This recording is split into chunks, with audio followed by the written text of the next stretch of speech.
you marry me? What?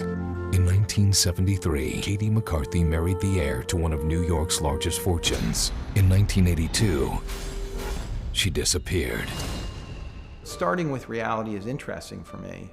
It's full of these remarkable details that you couldn't possibly make up. This story has within it 30 years of history that include 3 different people dying in mysterious circumstances, and no one's ever been able to unravel the true story that inspired this movie. I think that David doesn't fit into his family, wants to be away from people, doesn't want to connect with them. I think he wants to basically be alone, be in nature, and he has a sort of fantasy of his life that's like in the woods and out of the city. And I think that the city represents everything that's wrong with the world. It's sort of this kind of chaotic mess that doesn't make any sense. The character that Kirsten Dunst plays was this stunningly beautiful, incredibly giving person. And when she meets this remarkably different, somewhat odd, but obviously very charming young man, she falls head over heels for him. Hi. Forgotten why I'm here. So Frank Langella plays my father, Sanford Marks, who's a very extremely wealthy real estate investor in New York City who owns like a good portion of Times Square. Sanford Marks is a billionaire real estate guy who makes life miserable for everybody.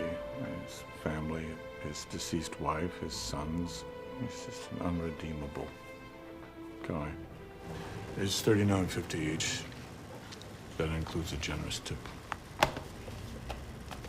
There's an interesting relationship between a father and his daughter-in-law, and it often is better than anyone imagines. You know, this is an older man who loves the breath of fresh air that this girl brings into the family, and yet also knows that she doesn't really belong there. She's never going to be one of us. Oh, I know. Isn't that great? A lot of people who had a lot of promise and a lot of potential in the beginning, and then through a series of bad decisions and the gray areas in their life, they suddenly became the villain in their own story. David! I've decided to reopen the investigation into the disappearance of Catherine Marks. Cadaver dogs uncovered a body. I'm gonna blow the lid off.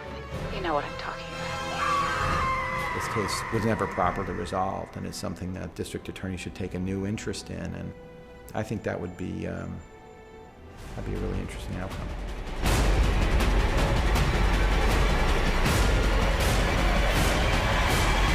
All Good Things, inspired by true events, rated R.